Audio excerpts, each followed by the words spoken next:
नमस्कार, मैं हूं श्वेता सिंह और आज मैं 169 बख्शी का तालाब से कांग्रेस प्रत्याशी ललन कुमार जी के साथ हूं और आज उनसे हम बात करने आ रहे हैं कि उनके आने वाले यूपी चुनाव के क्या रणनीतियां हैं और किस तरह से वो अपना प्रचार प्रसार लोगों में कर रहे हैं। नमस्कार सर, हमारे चैनल से बात करने के लिए बहुत बहुत धन्यवाद। मैं शुरुआत करूंगी, आपकी क्या रणनीतियाँ हैं इस बार?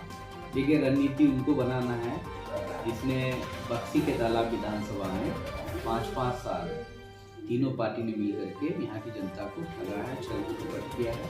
तो बख्शी का तालाब विधानसभा जबकि उत्तर प्रदेश की राजधानी लखनऊ है, लखनऊ जिले में ये विधानसभा आता है, इतना पिछड़ा है कि अगर आप यहाँ से निकलें अगर ऑफिस के बाहर और आप देखें हालात क्या है तो आपको पता चल जाएगा कि सड़कें सही नहीं है, गाँव की में अच्छे अस्पताल नहीं है, ना स्कूल है, अस्पताल जितनी भी CHC केंद्र बने हुए हैं उसके हालात बस से बदतर है।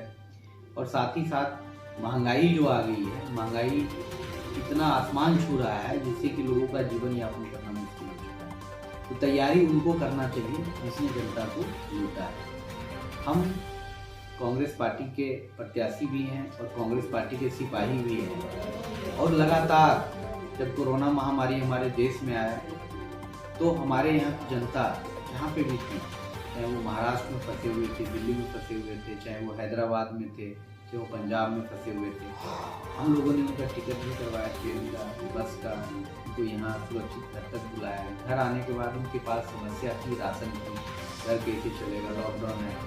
विधायक, सांसद, मंत्री एक तरफ जब नहीं निकल रहा था, दूसरी तरफ हम अपनी जान की परवाह ना करते हुए लोगों के बीच में जाते थे, उनकी मदद करते थे। उसके बाद समस्या आ जाता है कि अब लॉकडाउन 6 महीने तक चलेगा तो उनका घर, राशन नहीं है, बच्चे भूखे हैं, तमाम ऐसी परिस्थितियाँ बनी। अस्पताल में लोगों को एडमिट नहीं किया जाता था, लोग ऑक्सीजन की वजह से दम तोड़ रहे थे, हिलक रहे थे। तो हर व्यक्ति ने अपनों को खोया है। तो वो एक जो मंजर था, दूसरी लहर आई, वो भी आप लोगों ने देखा होगा, जब अपनों से मिलने के लिए बहुत दूर से ही गेट बंद कर लेते थे और उस समय हम सब जाते थे, लोगों से मिलते थे, चाहे सैनिटाइजेशन की बात हो, चाहे उनको दवा पहुंचाने की बात हो। घर पे हम तो कई जर्नलिस्टों को भी दवा पहुंचाए हैं घर पे जाकर के, चाहे ऑक्सीजन सिलेंडर देने की बात हो। तो मैं एज ए इंसानियत के नाते, ना मैं कोई विधायक, ना सांसद, मंत्री, कुछ नहीं था, ना मेरा ये मकसद था कि मुझे कोई चुनाव लड़ना, लेकिन मैंने सोचा कि जब तक राजनीति में बदलाव नहीं आएगा और उस सिस्टम में अगर हम नहीं घुसेंगे, घुस करके उनको अगर बदलाव नहीं लाएंगे, तब तक ये लोग लूटते रहेंगे। गरीब, मजदूर, किसान, दलित, पिछड़ा, अति पिछड़ा, जितने वर्ग के लोग हैं, आज भी समाज में उनके साथ क्या नहीं हो रहा है, आप सब देख रहे हैं। और उत्तर प्रदेश में तो देख ही रहे, अपराधों का देश है ये, यहाँ पे अपराधी बेखौफ है और कुछ ऐसा है जो जहाँ पे अपराधी नहीं कर पाते, वहाँ प्रशासन के ड्रेस में बेखौफ कर रहे हैं। जैसे पुलिस को आपने देखा होगा कि विवेक तिवारी एक था, गोमती नगर में उनकी हत्या की गई थी पुलिस के द्वारा, तो उसको भी हम अपराधी मानते हैं पुलिस की वर्दी में। तो जब उसका सरगना जो हो, वो खुद ही जब अपराधों में लिप्त रहा है, घर जलाना लोगों का, मुकदमे ऐसे लगे हुए, आप देखिए 35 से 40 मुकदमे के ऊपर है, जो प्रदेश का मुख्यमंत्री हो, तो आप प्रदेश में क्या कल्पना कर सकते हैं। और आने वाले समय में देखिए, बख्शी के तालाब में कांग्रेस पार्टी भारी मतों से जीत रही है। जीत का जो अंतर होगा वो इतना होगा कि भारतीय जनता पार्टी को 2012 का चुनाव याद आएगा। 9600 वोट पाई थी यहाँ पे, 9600, 9700। तो भारतीय जनता पार्टी के मौजूदा विधायक लापता है, आपको भी पता होगा। पिछले 5 सालों से जनता ढूंढ रही है, मिल नहीं रहे हैं। हम लोगों ने सोचा, हमारे कांग्रेस पार्टी के कार्यकर्ता ने सोचा कि जो ढूंढ करके निकालेगा उनको हम लोग स्वागत करेंगे, उनका सम्मान करेंगे, मिलेंगे। तो एक तरफ जब विधायक लापता हो, दूसरी तरफ जो उससे पहले विधायक थे उसने यहाँ की जनता को जाति की, तो सपा, बसपा, भाजपा की स्थिति जो 2007 से 12 में बसपा ने विधायक भी बना, मंत्री भी बने, एक नहीं 12 विभाग था, तब भी जनता तरफ थी। 2012 से 17 में सपा की सरकार थी, वो भी विधायक बना था। उसकी सरकार थी, मुख्यमंत्री थे, तब भी कुछ नहीं कर पाए। फिर भाजपा का सरकार तो आप देख ही रहे लापता है। तो भारतीय जनता पार्टी ने स्वीकार कर लिया है कि हार उसकी इतनी बुरी होगी कि वो अपना जमानत नहीं बचा पाएंगे। बक्सी के विधानसभा की मैं बात कर रहा हूँ, बक्सी के तालाब विधानसभा की बात कर रहा हूँ कि वो जमानत नहीं बचा पाएंगे। बाकी पार्टी तो दूर दूर तक नहीं, ये सब आप। और अगर आपको नहीं विश्वास हो रहा तो आप गांव-गांव में जाकर के आप देख सकते हैं कि यहाँ पे हालात प्रत्याशी डर से निकल नहीं रहे, घूम नहीं रहे। ललन कुमार जी, अभी 5-6 दिन पहले हमारी टीम ने, डेली हंट की टीम ने सर्वे किया था। उस सर्वे में अभी भी कुछ विकास ऐसे हैं जो नहीं हुए हैं, जैसे कि शिक्षा का है, महिलाओं के लिए है, कुछ स्वरोजगार, जैसे जो महिलाएं रहती हैं यहाँ पर जिनके पास कोई काम नहीं है और वो सारा दिन खाली रहती है, उनके लिए कोई रोजगार नहीं है, लड़कियों की पढ़ाई की कोई ठीक व्यवस्था नहीं है, रोडों की जर्जर स्थिति है, बच्चों की पढ़ाई की कोई स्थिति नहीं सही नजर आ रही है, तो उसमें आप क्या कहेंगे? देखिए, शिक्षा जो है ये हमारे जीवन का मूलभूत आवश्यकता है। जी, कॉन्स्टिट्यूशन के अकॉर्डिंग शिक्षा को हम विकास से नहीं जोड़ सकते। शिक्षा, स्वास्थ्य ये जरूरी ही जरूरी है जी। जैसे रोटी, कपड़ा और मकान। अगर हमारे पास घर नहीं है तो घर जरूरी है होना। हमारे पास स्वच्छ पेयजल की व्यवस्था नहीं है तो जरूरी है। हमारे बच्चे के लिए अगर कुछ बीमार पड़ जाते हैं, अस्पताल नहीं है तो ये जरूरी है, ये नेसेसरी में आता है। ये जो हमारी आवश्यकताएं हैं, एक होती है कि इच्छा, कि मेरी इच्छा थी कि मैं प्लेन में घूमूं, एक होती है एक आवश्यकता कि मेरे पास साइकिल भी रहता तो मैं यहाँ से वहाँ चला जाता। जो एक आवश्यकता ही है उसमें उसको डेवलपमेंट से नहीं जोड़ा जा सकता। अगर डेवलपमेंट से जोड़ना है तो इनको चाहिए कि सड़कें जो गली गली में बने हैं उनको सही करें, नालियां जो बने हैं, अगर इनको डेवलपमेंट से जोड़ना है तो जो बेरोजगार हमारे युवा घूम रहे हैं उनको कैसे रोजगार मिले, उसके लिए कौन सा इंडस्ट्री लगा रहे हैं, दैट इज कॉल्ड डेवलपमेंट। लेकिन अगर हम इसकी बात करिए तो मूलभूत आवश्यकता है, मुझे भोजन हमें चाहिए, ये हमारी आवश्यकता नहीं तो हम जीवित नहीं रह सकते। तो जो आवश्यकताओं की पूर्ति नहीं कर सकता उसको समाज में रहने का कोई अधिकार नहीं है। और ऐसे लोग जो 5-5 साल, पिछले 15 साल का अगर आप देखेंगे तो तीनों पार्टी ने मिलकर यहाँ की जनता को ठगा है और वो इसीलिए हालात इतने बद से बदतर है।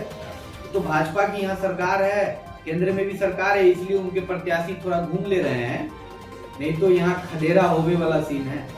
गाँव गाँव में जाइए तो देखता है शीशा जैसे उधर था, अच्छा सपा के ओ ये तुम थे ना अभी 5 साल, जनता को तो देखे नहीं। अच्छा ललन कुमार जी, एक चीज और बताइए कि जैसे धर्म और जाति का मुद्दा है, तो क्या इन मुद्दों को लेकर के आगामी चुनाव में कोई प्रभाव पड़ेगा?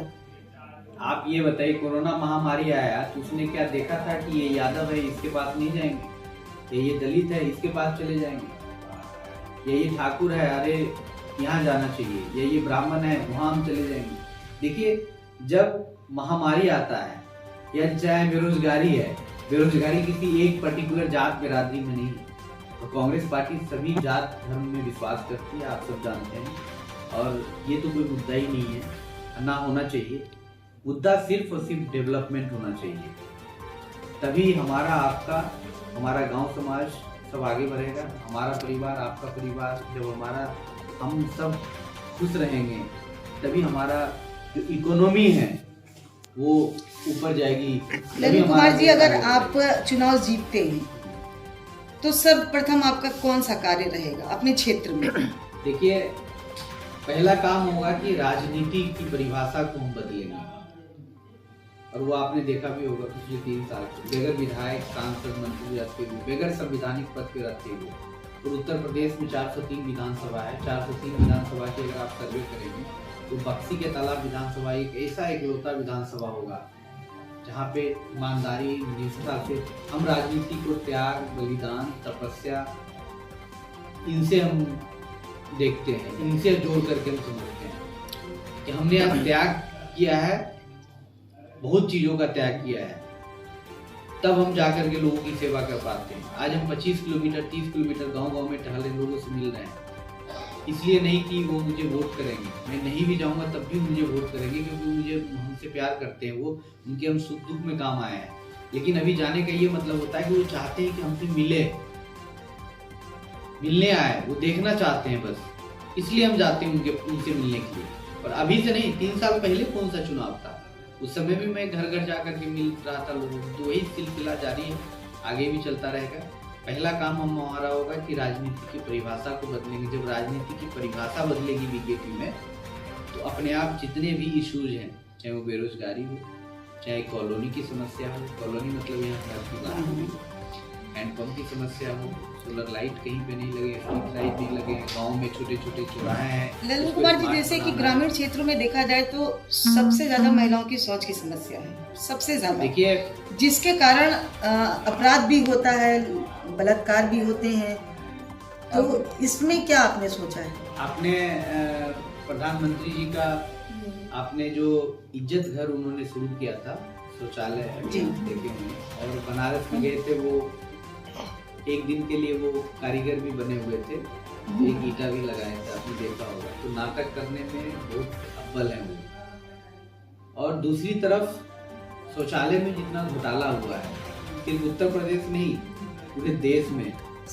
अभी मेरे विधानसभा में चलिएगा, किसी दिन मैं दिखाऊंगा, शौचालय तो बना है, उसमें भूसा रखा हुआ, किसी में गेट नहीं है, कुछ नहीं है।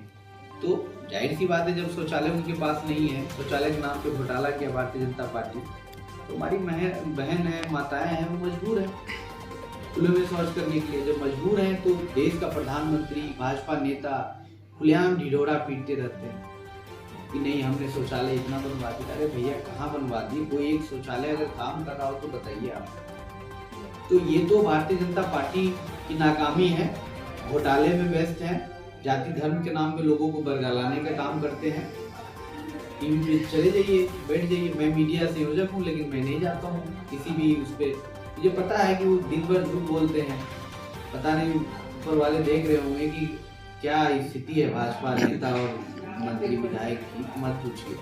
तो हमें विश्वास है यहाँ की जनता के ऊपर कि यहाँ की जनता हमें साथ देगी कि हम राजनीति को अगर बदलना चाहते हैं तो वो हमारा साथ देगी, आशीर्वाद देगी, समर्थन। और वही एक ताकत है, नहीं तो कोई ऐसा नेता नहीं होगा कि 25 से 30 किलोमीटर डेली पैदल गांव में चल रहा होगा, हर गांव में लोगों से मिल रहा होगा और उनकी समस्याओं को सुन करके उस पर तत्काल काम करने की कोशिश कर रहा होगा। बिल्कुल। अभी जैसे अभी हम लोग जब चुनाव की बारी आ रही थी, सबसे पहले दिख रहे थे कि बीजेपी और सपा के टक्कर, लेकिन जब से प्रियंका जी ने कांग्रेस की अपने उत्तर प्रदेश में बागडोर संभाली, तो कांग्रेस ऐसे लग रहा है कि से अंदर से उछाल आया है। उत्तर प्रदेश में प्रियंका जी ने जितना मेहनत किया है, चाहे हाथरस की बेटी की बात हो, चाहे उन्नाव की बेटा की बात हो, आपने देखा होगा इंडिया गेट पे राहुल जी प्रियंका जी ने धरना प्रदर्शन किया, चाहे हमारे किसान भाइयों की बात की, लखीमपुर में तो साथ में था उनके, राहुल जी के साथ भी था, प्रियंका जी के साथ में अरेस्ट भी हुआ था 4 दिन में हमारा। तो प्रियंका गांधी जितना ग्राउंड के लोगों के लिए गई, जैसी एनआरसी में आजमगढ़ आप चले जाइए, वहाँ पे मौलाना को मार के बिजनौर में उनके साथ मृत्यु हो गई, तमाम ऐसी समस्या। प्रियंका जी ने ग्राउंड पे काम किया एक कांग्रेस पार्टी के कार्यकर्ता की तरह। दूसरी तरफ सपा का मुखिया, सपा का नेता एसी के कमरे से नहीं निकल पा रहा था। उसके बाद फिर सोचा कि भाई एसी 5 स्टार कल्चर तो है ही, आप जान ही रहे हैं, चाहे मायावती हो चाहे समाजवादी पार्टी हो। तो इस हिटलर शाही सरकार से अगर किसी ने लड़ने का काम किया तो आदरणीय राहुल गांधी जी, प्रियंका गांधी जी। तो कांग्रेस पार्टी का एक ही कार्यकर्ता जो जमीन पे बब्बर शेर की तरह लड़ रहा है। तो हम लोगों को, हमें भी प्रेरणा मिलता है प्रियंका जी से, राहुल गांधी जी से, वो इतना मेहनत कर रही हैं और त्याग बलिदान उनके परिवार। और बेरोजगारी का मुद्दा यूपी में जो एक तरीके से जो उठा रही है वो कांग्रेस की सरकार उठा रही है, वरना तो सब जगह तो जातिवाद चल रहा है। सारे लोग घर में बैठे हुए थे, जैसे मैंने बताया, एसी के कमरे से निकले तो एसी का बस बनवाया, तो एसी के बस लेकर के घूम रहे हैं। उनके लिए चुनाव होगा, चुनावी मुद्दा होगा। हमारे लिए हम चुनाव से नहीं जोड़ते हैं। हम ये जानते हैं कि किसी की अगर परेशानी है आज, तो मदद मुझे आज करनी है। अगर आज आप प्यासे हैं, आपको पानी की जरूरत है, तो चापाकल हैंडपंप आज हम लगवाएंगे, ना कि चुनाव के बाद लगवाएंगे।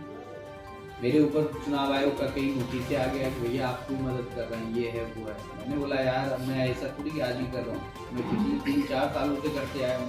तो आपके कारण मैं रोक थोड़ी दूंगा, आप नोटिस देना हो, आप भाजपा के एम्प्लॉय बन के काम कर रहे हैं तो करिए, हमें उससे डर घबराहट थोड़ी होती है। लॉ भी तो है यहाँ, एक चीज़ संविधान भी तो है, कॉन्स्टिट्यूशन ऑफ इंडिया में भी लिखा हुआ है कि कार्यपालिका और न्यायपालिका और विधायपालिका तीनों का अलग अलग सम्मान। हम जनता के सेवक हैं, तो वो जनता के लिए नौकरी करते हैं, तो हमें उसमें जमीन आसमान का फर्क है। हम जनता की सेवा करते हैं और वो जनता के लिए नौकरी करता है, तो ये उनको समझना चाहिए। अभी चुनाव आ रहा, 15 दिन आप भाजपा की भाषा बोल रहे हैं, फिर आप वहीं दरोगा, वहीं सिपाही, वहीं डीएम, वहीं एसडीएम रहेंगे।